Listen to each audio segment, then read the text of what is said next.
नमस्कार जी उत्तर प्रदेश उत्तराखंड देख रहे हैं आप। आपके साथ मैं हूं प्रिया सिन्हा। पूर्वांचल से लेकर यूपी के हर कोने में कभी माफिया मुख्तार की तूती बोलती थी। अब वह पंजाब की जेल से यूपी आने में भी खौफ खा रहा है। इसकी बड़ी वजह प्रदेश में उसके साम्राज्य की ढहती दीवारें हैं। अब तक हुई कार्रवाइयों की बात करें तो मुख्तार अंसारी और उसके गुर्गों की काली कमाई का बड़ा हिस्सा प्रशासन ने या तो कब्जा किया या फिर ध्वस्त कर दिया। मुख्तार और उसके सहयोगियों के कब्जे से अब तक 192 करोड़ रुपए से अधिक की सरकारी जमीन मुक्त कराने के साथ ही अवैध निर्माण ढहाए जा चुके हैं। इसी कड़ी में अवैध बूचड़खाना पर शिकंजा कसकर मुख्तार गिरोह की सालाना करीब 2.5 करोड़ रुपए की कमाई बंद कराई गई। मऊ, वाराणसी, भदोही, जौनपुर और चंदौली में मुख्तार के संरक्षण में पनप रहे अवैध मछली कारोबार की कमर तोड़ी गई। मछली के इस कारोबार से गिरोह को सालाना करीब 33 करोड़ रुपए की आमदनी होती थी। यूपी पुलिस आंकड़ों के अनुसार मुख्तार के परिजनों और करीबियों के अब तक 94 शस्त्र लाइसेंस निरस्त किए हैं। इनमें गाजीपुर से बने 84 और आजमगढ़ से बने 10 शस्त्र लाइसेंस शामिल हैं। पुलिस ने माफिया मुख्तार अंसारी के सहयोगी शकील अहमद, अजमल कुरैशी, किफायत उल्लाह, अंकुर राय, चंद्र विजय राय, विशाल राय, दिव्यांशु राय, अखंड राय और मनीष राय के खिलाफ पहले ही जिला बदर की कार्रवाई की है। ये तमाम कार्रवाइयां अलग अलग जगहों पर की गई हैं। तो उस साम्राज्य को यहां पर नेस्तनाबूद किया गया है, ढाया गया है। लगातार शिकंजा यहां पर कसता हुआ और अब क्योंकि पंजाब से उसे यूपी लाने की तैयारी है। हालांकि इस दौरान खौफ कहिए इसे कि जब मुख्तार यहां पर पहुंचता है कोर्ट में तो व्हील चेयर पर नजर आता है और दलीलें भी दी जाती हैं, लेकिन यूपी की ओर से भी तमाम तरह की तैयारी है और बहुत जल्दी वापसी होगी मुख्तार अंसारी की। उससे पहले किस तरीके से शिकंजा लगातार कसता जा रहा है वो आपकी टीवी स्क्रीन पर हम आपको लगातार बता रहे हैं। क्या कुछ एक्शन लिया गया, मुख्तार और उसके सहयोगियों पर क्या कुछ कार्रवाई की गई है वो आप जरा समझिए। करीब 2.5 करोड़ की सालाना कमाई वाले अवैध बूचड़खाने को बंद कराया गया। 33 करोड़ सालाना कमाई वाला अवैध मछली कारोबार इसको बंद किया गया। उसके परिजनों पर, उसके कार्रवाइयों पर भी शिकंजा कसा गया है। 94 शस्त्र लाइसेंस निरस्त किए गए हैं। मुख्तार के 10 से ज्यादा गुर्गों को अब तक जिला बदर किया गया है। गाजीपुर जिले में IS 191 नाम से रजिस्टर्ड है मुख्तार अंसारी गिरोह। पुलिस ने गैंग की सालाना 13 करोड़ रुपए की कमाई को बंद किया है। तो न केवल मुख्तार पर शिकंजा कसा जा रहा है बल्कि उसके तमाम उन सहयोगियों पर शिकंजा कसा जा रहा है जिनके बूते, जिनके साथ, जिनके सहयोग से मुख्तार अंसारी ने इतने सालों तक लोगों को दहशत में डाला, इतने सालों तक फला फूला अपना वर्चस्व जिस तरीके से उसने स्थापित किया और अब उस पर प्रशासन का डंडा चल रहा है और अलग अलग जगहों पर तमाम तरह की कार्रवाइयां की गई है।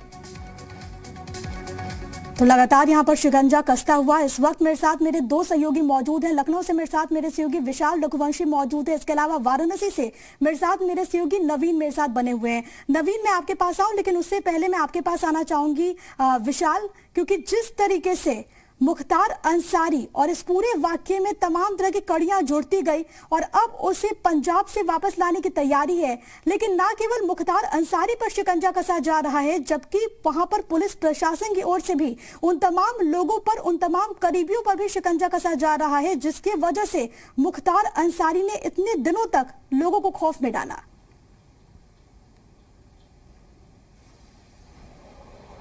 देखिए, बिल्कुल निश्चित तौर पर मुख्तार अंसारी की जो तमाम करीबी हैं उनके ऊपर यूपी पुलिस लगातार कार्रवाई कर रही है और जिस तरह से अपराध के साम्राज्य खड़ा किया था मुख्तार अंसारी ने, अपने तमाम करीबियों को अवैध शस्त्र लाइसेंस दिलवाए थे, इसके साथ साथ तमाम जगहों पर अवैध संपत्तियां अर्जित की थी, उन सभी पर कार्रवाई की जा रही है। जहां एक तरफ शस्त्र लाइसेंस कैंसिल किए जा रहे हैं जो अवैध हैं, इसके साथ साथ जहां जहां पर अवैध संपत्तियां हैं वहां पर जिला प्रशासन का बुलडोजर भी चलाया जा रहा है। लखनऊ, प्रयागराज, गाजीपुर, मऊ, तमाम जगहों पर ये जो संपत्तियां थी इन पर कार्रवाई की गई है। इसके साथ साथ मुख्तार अंसारी की जो बहुत करीबी लोग हैं उनको आपराधिक मामलों में जिला बदर भी किया गया है।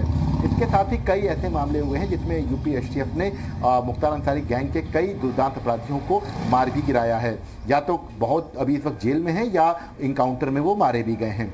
लेकिन जो सबसे महत्वपूर्ण है वो ये है कि जो एक गैंग मुख्तार अंसारी कर रहा है, जो उसका एक कारोबार रहा है, जो कि तमाम जगहों से धन उगाही करना, ये तो एक जो एक्सटॉर्शन का पूरा खेल था, ये तो मुख्तार अंसारी ऑपरेट करता ही था। लेकिन जैसे कि मछली कारोबार, ये एक बड़ा कारोबार था जो पूर्वांचल में, चाहे वो जौनपुर की बात करें या हम बात करते हैं बनारस की, गाजीपुर, मऊ, बलिया, आजमगढ़, यहाँ पर एक बड़ा कारोबार था। उस कारोबार जी, कहीं ना कहीं उस कारोबार पर यहाँ पर पुलिस की ओर से रोक लगाई गई है और इस साम्राज्य को ढाया गया है। लौटूंगे आपके पास विशाल में, लेकिन इस वक्त वाराणसी का रुख कर लेती हूँ, जहां पर मेरे साथ मेरे सहयोगी नवीन बने हुए हैं।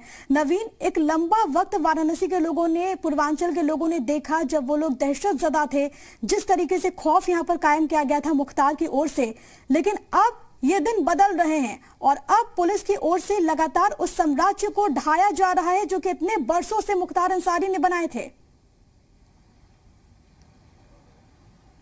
जी बिल्कुल, क्योंकि पूर्वांचल में मुख्तार का काफ़ी डर था, लोगों को बीच मुख्तार की काफ़ी डर सता रहा था। किस तरह से पूर्वांचल में अपनी पैठ मुख्तार बनाया हुआ था, जेल के अंदर रह के भी मुख्तार अपना साम्राज्य काफ़ी दिनों से चला रहा था। लेकिन अब जो साम्राज्य है मुख्तार का, वो टूटता हुआ देखने को मिला है, क्योंकि उसके करीबी जितने भी थे उनके खिलाफ प्रशासन द्वारा कार्रवाई की जा रही है। वाराणसी की अगर बात की जाए तो वाराणसी में मिराज उसका करीबी माना जाता था, जो अवैध शस्त्र और लाइसेंस रखा हुआ था, उसके खिलाफ प्रशासन द्वारा कार्रवाई की गई, उसके घर को जमींदोज किया गया। इसके साथ गाजीपुर में तमाम तरह की कार्रवाई की गई प्रशासन द्वारा, जो भी उसके सहयोगी थे उन पे साफ तौर से कार्रवाई की गई। तो मुख्तार का साम्राज्य फिलहाल ढाने का प्रयास प्रशासन द्वारा लगातार किया जा रहा है। इसके साथ ही वाराणसी सहित पूरे अगर यूपी की बात करें तो 43 मुकदमे मुख्तार अंसारी पर हैं, जो आपराधिक मुकदमे हैं, जिसपे लगातार प्रशासन कार्रवाई कर रहा है, मुख्तार को लाने का प्रयास कर रहा है और मुख्तार को ले आके उन सब मुकदमों में पेश करने का प्रयास किया जा रहा है।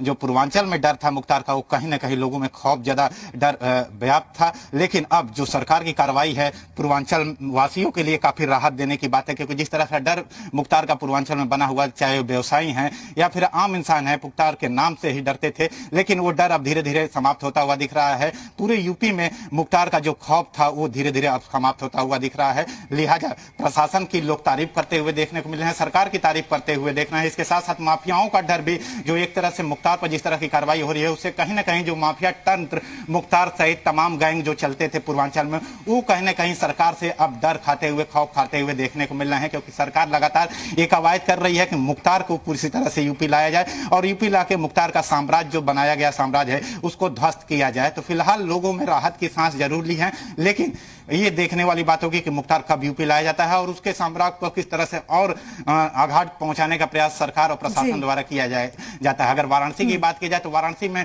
मुख्तार अंसारी के 2 मुकदमे मुख्तार पर हैं। एक हत्या के मुकदमे चेतगंज थाने में जो 1997 में हैं। ठीक है नवीन, यही यहाँ पर कोशिश है कि वो जो डर का माहौल था उसको कहीं ना कहीं खत्म किया जाए।